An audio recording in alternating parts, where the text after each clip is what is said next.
¿Cómo están, chicos? Buenas tardes. Doctora, buenas tardes.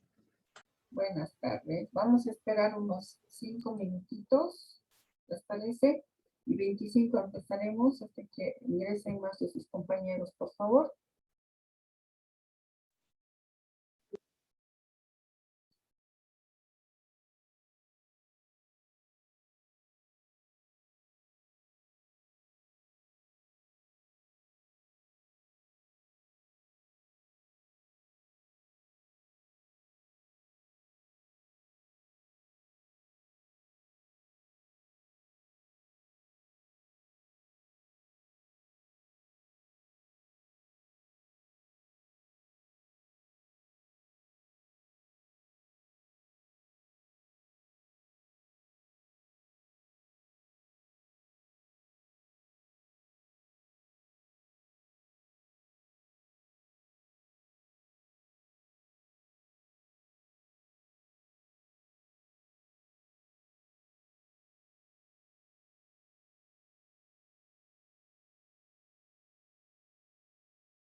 A ver, solamente son 14. Un poco está Verónica. ¿Tenían clases antes, chicos?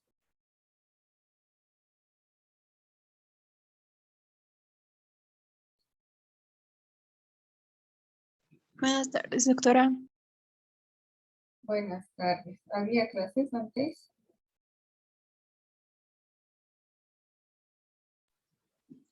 Sí, doctora, de anatomía. ¿Y por qué solamente son 14? Bueno, yo creo que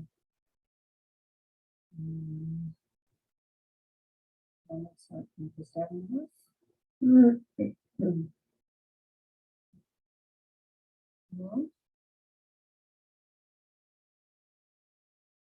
25, un minutito más.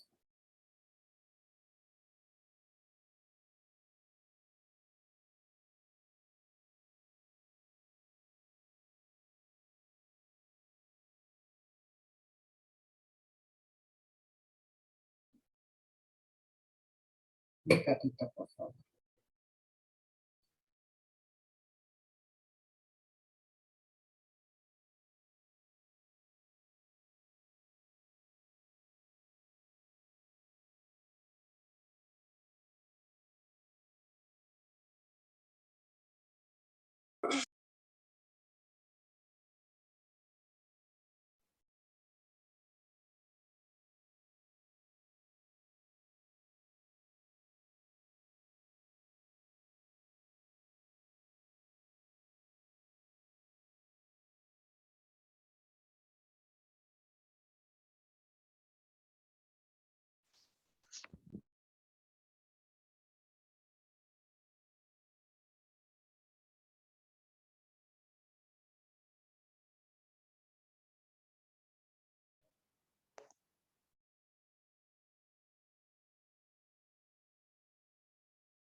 ¿Cómo están? Vamos a empezar ya ahora.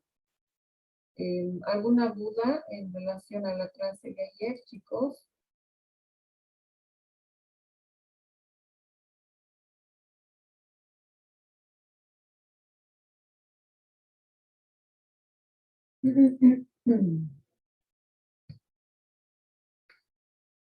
Ya. Bueno, entonces ahora lo que vamos a hacer son los... Ayer hemos hablado sobre los instrumentos de medición que se emplean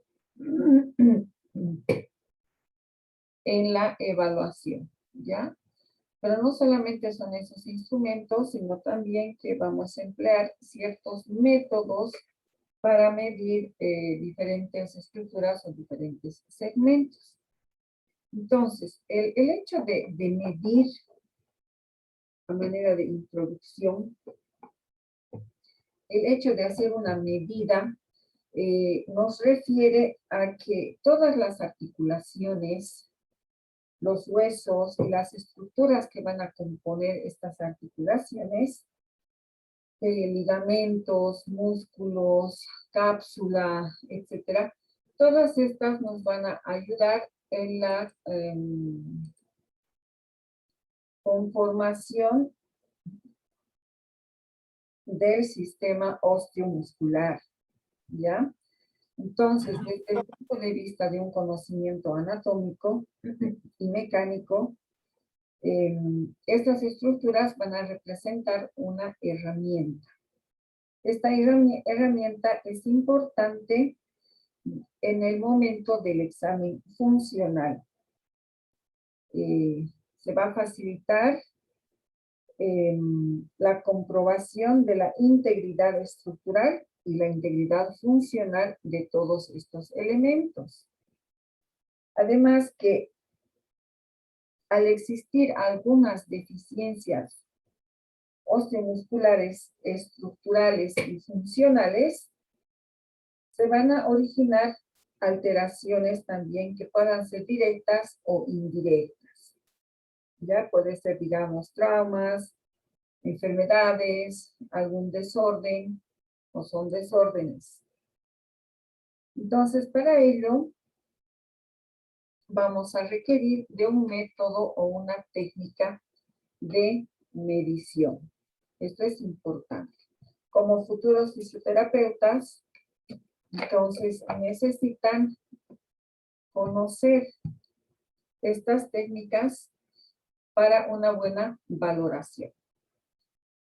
El hecho de tomar las medidas en un paciente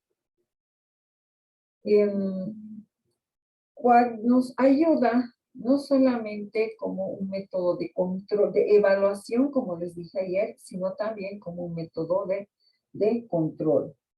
Entonces, parecería tal vez difícil o para otros fácil el realizar unas medidas para el momento de evaluación.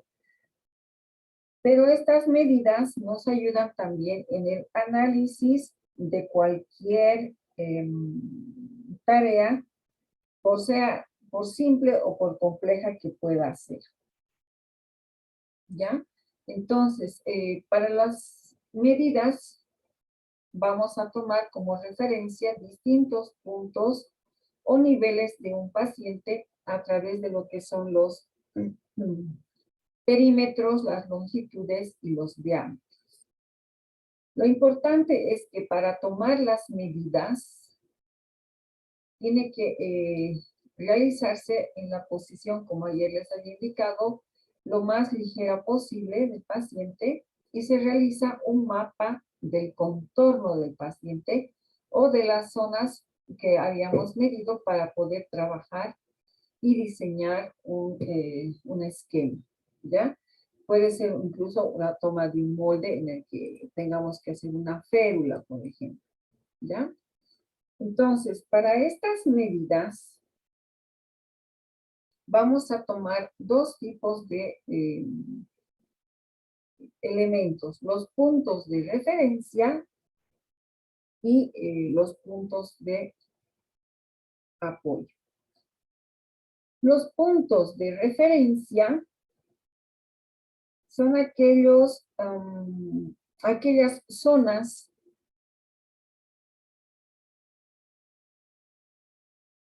prominentes anatómicas que nos van a dar, como su nombre dice, la referencia para que sean nuestras medidas lo más estables y fijas posibles, ¿ya? Esto en función a que el cuerpo, al producir movimientos, van a alterar su morfología original y se van a localizar las prominencias óseas más remarcables o las más reconocidas para poder tomar las medidas. Entonces, es así que vamos a tener, por ejemplo, como referencia el trocánter, vamos a tener como referencia en la parte posterior el isquion, el pliegue inguinal, vamos a tomar como referencia el centro patelar o el centro de la rótula, la cabeza del peroné, en la región posterior vamos a tomar la interlínea genicular medial o la línea interarticular, la tuberosidad tibial, tenemos el maleolo peroneal, el maleolo tibial y vamos a tener también como referencia un punto que es el correspondiente al punto metatarsiano, ¿ya? Y por la región posterior tendríamos al punto calcáneo. Entonces, estos aspectos nos ayudan a realizar estas medidas, nos ayudarán como referencia cuando tengamos que tomar bien las longitudes reales, longitudes aparentes, o así tomar como referencia para tomar los diámetros y los perímetros que son importantes como parte de la evaluación. En los miembros superiores vamos a tomar como referencia, si hablamos desde la cintura escapular,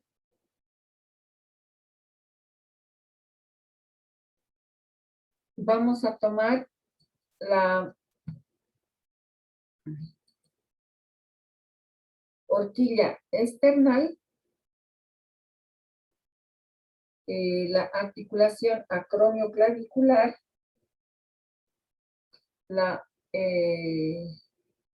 el epicóndilo, y vamos a tomar como referencia la apófisis estiloides del cúbito, ¿ya? También podemos tener como punto de referencia a los metatarsianos.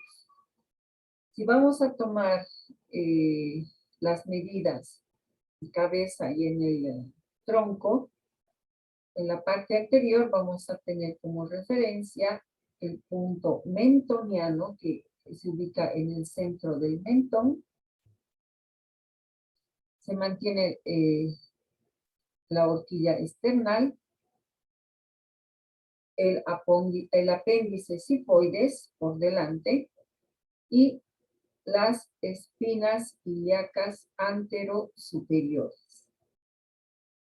Y por la parte posterior vamos a tener a la primera vértebra cervical, a la séptima cervical y a la quinta lumbar. ¿Hasta ahí estamos, chicos?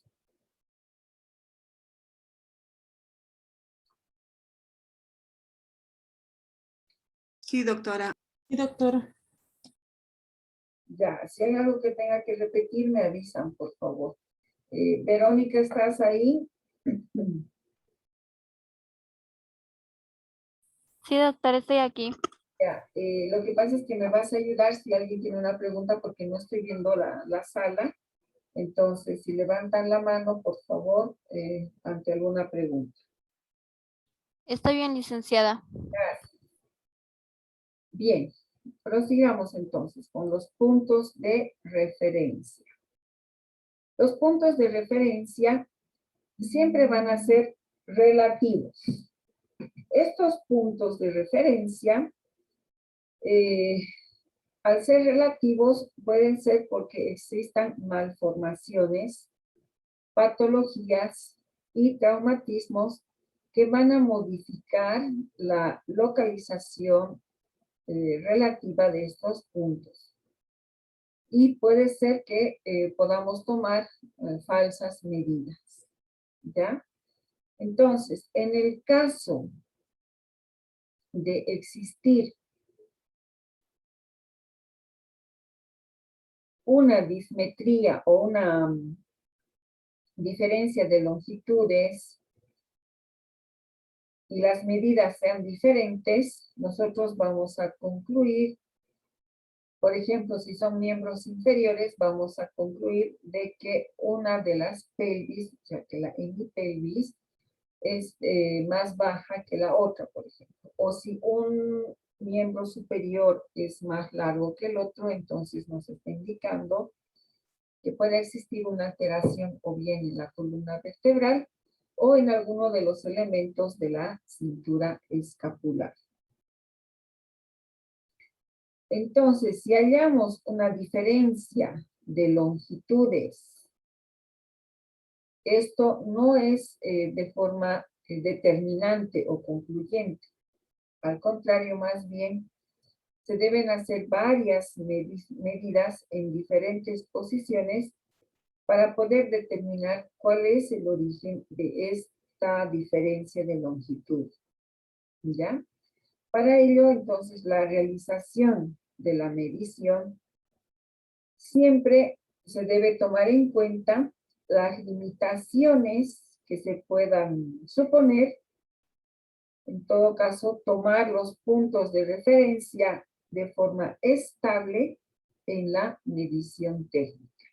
Y como están marcados aquí en la diapositiva, los que les he mencionado con anterioridad, son los mismos, entonces estos puntos no se van a modificar.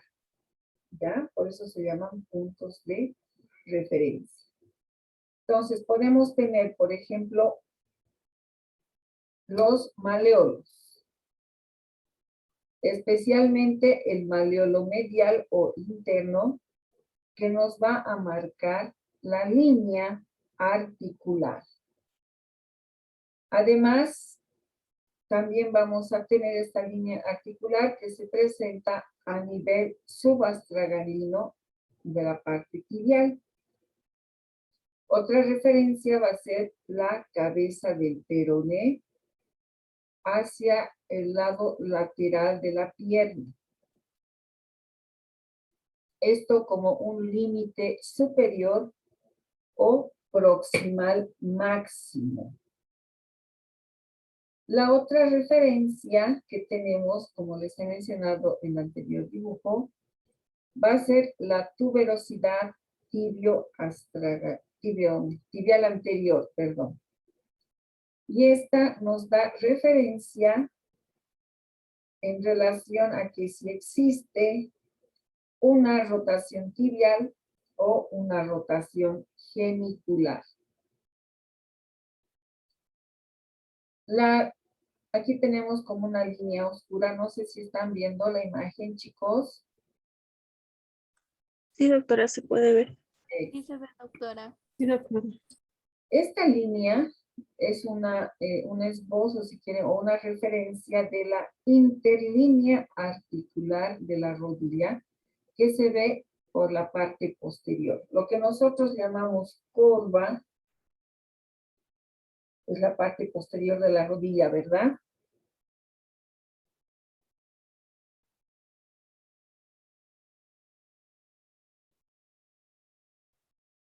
Chicos.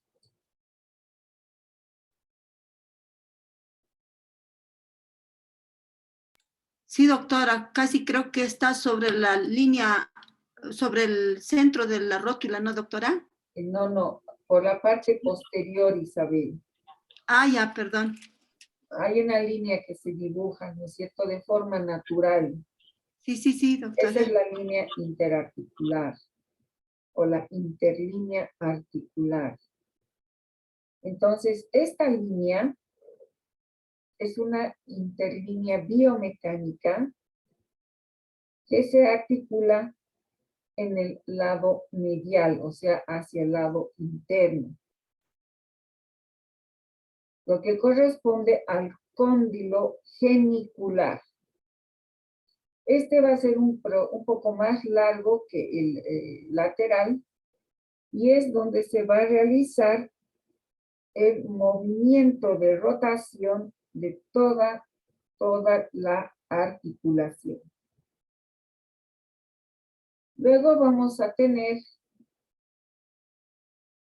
el centro o el medio y el contorno de la rótula o patela. Estos en el caso de que pueda existir la necesidad de liberar o recoger este hueso. Luego les he mencionado el pliegue inguinal. Este pliegue inguinal es la única referencia que se toma que no sea ósea. Luego tenemos el isquión por la región posterior y la tuberosidad isquiática. Estas dos, por ejemplo, las podemos localizar por la palpación y pinzando todo el contorno del tubérculo para poder localizar. Entonces, exactamente tenemos que saber dónde se va a encontrar este hueso o estas características anatómicas para poder realizar una medida correcta. Luego vamos a encontrar los topes articulares. ¿Ya? Los topes articulares, nosotros sabemos que el esqueleto va a estar constituido por piezas óseas. Y estas piezas óseas son resistentes y van a unirse entre sí gracias a las articulaciones. Entonces va a ser la unión de dos o más huesos que se va a denominar articulación. ¿Ya? Para eso tenemos que tener un hueso proximal y uno distal, uno o dos en cada rango. Entonces, la articulación se convierte en el punto de apoyo sobre el que se va a mover los huesos gracias a la acción de los músculos.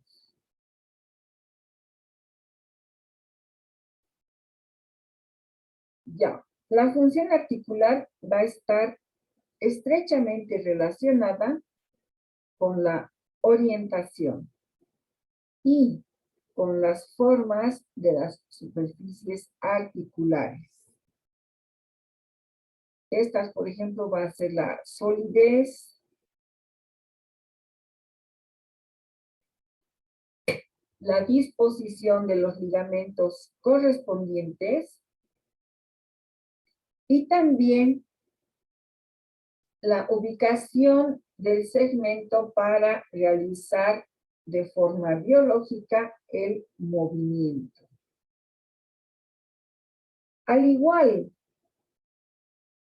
que en las máquinas, vamos a realizar de forma satisfactoria el movimiento articular que se necesita evaluar, con el que existe un juego articular y por lo tanto la seriedad en la ejecución de los movimientos. Estas dos características que les acabo de mencionar, que son la integridad y la seguridad, nos van a asegurar la movilidad del organismo. que va a estar representada por sus órganos. ¿Qué quiere decir esto? Que los movimientos que se realizan en las articulaciones del cuerpo humano, por lo general, se ha demostrado, o si quieren, ha habido no hace mucho también, que son movimientos naturales. Y para ser natural va a necesitar de la congruencia y la coaptación de cada articulación. ¿Ya? Entonces, por eso se llama integridad y seguridad. Ahora, dentro de todo esto tenemos también al trocánter. El trocánter se lo toma como la protuberancia ósea que marca al eje de rotación. Eje de rotación, ¿de qué segmento, chicos? ¿Dónde está la cadera?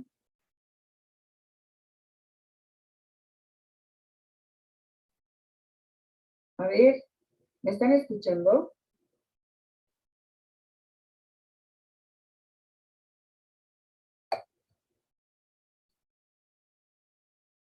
Ay, pensé que estaba con mi micrófono apagado. ¿Me han escuchado, chicos? Sí, se escucha. Y ahí no responden, pero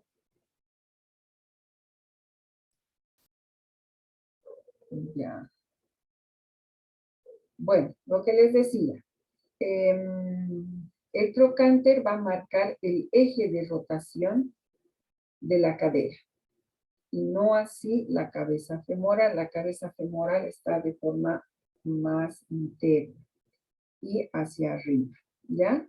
Luego tenemos como referencia, les he dicho, las espinas ilíacas anterosuperiores y las espinas ilíacas posterosuperiores.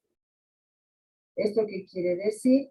Que en el momento de palpar podemos marcar y ese va a ser un punto de referencia para, por ejemplo, realizar la medición de la longitud del miembro inferior. ¿Ya? Entonces, voy a volver a compartir la pantalla. Ya.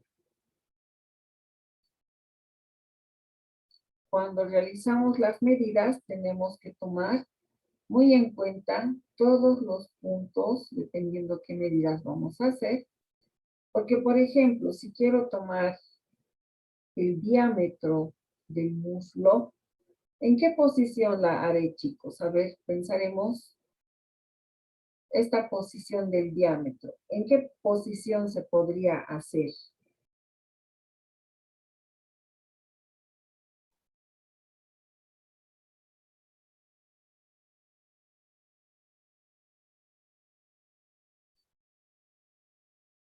¿Nada?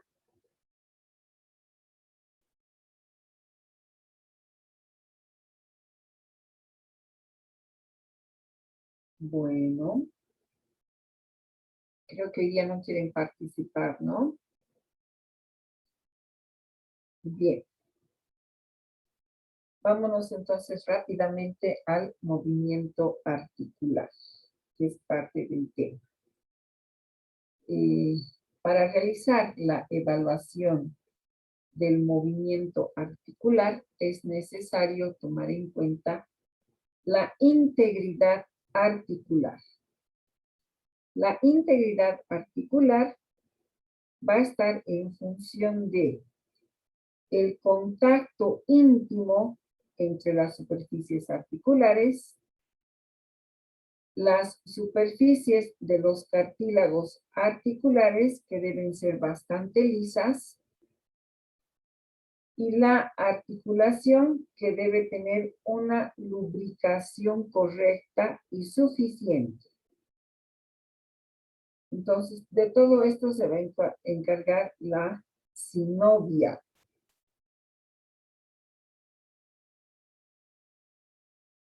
Cuando realizamos la evaluación de la integridad articular, también tenemos que tomar en cuenta la seguridad articular. Y la seguridad articular está en función a la integridad necesaria para realizar el movimiento articular. En la seguridad de la articulación, esta va a depender de la calidad de la cápsula articular, que va a formar un manguito fibroso que es inextensible, o sea que no se va a estirar, no se va a extender y va a proteger a la articulación. Y por ejemplo, en la articulación del hombro, en la articulación glenohumeral y la articulación coxofemoral, la cápsula articular juega un papel importante en la coaptación articular. ¿Qué quiere decir coaptación? Que permite que esta cápsula, que la cápsula genere una presión negativa para evitar, en el caso del hombro, que el brazo quede colgando del tronco. No sé si me entienden.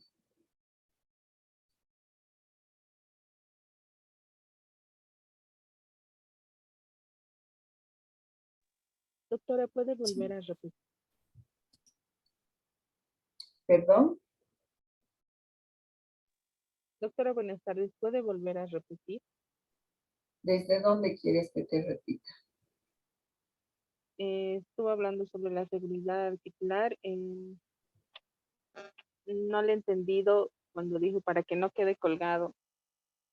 Ahí me he perdido. Ya, a ver.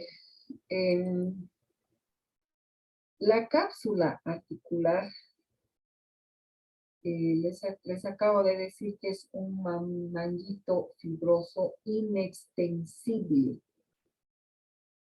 Entonces, ¿qué quiere decir que es inextensible? Que no se estira, que no se extiende, se mantiene del mismo tamaño. Y esto es importante porque, les vuelvo a poner el ejemplo, en la articulación del hombro, la cabeza del húmero no es una cabeza, no son los 2/3 de esfera como en el fémur, sino es casi la mitad o menos de la mitad de esfera, y junto con la cavidad glenoidea de la escápula, que no es tampoco profunda como el acetábulo, sino es casi semiconvexa. Entonces necesitan un elemento para que esto no se caiga, no resbale. No sé si me estás viendo, Jenny. Sí, doctora, lo estoy viendo. Ya. Entonces, el hecho de tener la cápsula articular va a ser de que esta cabeza del húmero junto a la cavidad glenoidea la proteja así, ¿no? Lo que estoy haciendo con la mano, estoy sujetando. Esto es lo que se llama la coaptación articular. Si no hubiera esta coaptación articular, por la característica que tiene el húmero y la característica que tiene la escápula, entonces esto estaría todo el tiempo así, colgando. Eso digo, colgando, o sea que no tendría esta forma redondeada el hombro, sino que es como si estuviera luxado y estuviera colgando del tronco. ¿Me entiendes, Jenny? Ahora sí. Sí, doctora, ahora sí, ya le entendí. Gracias. Ya. ¿Alguna pregunta más?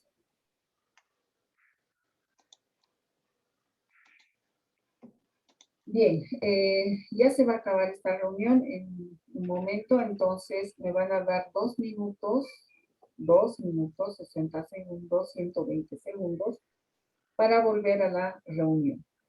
¿Ya? Está bien, doctora. Está bien, doctor.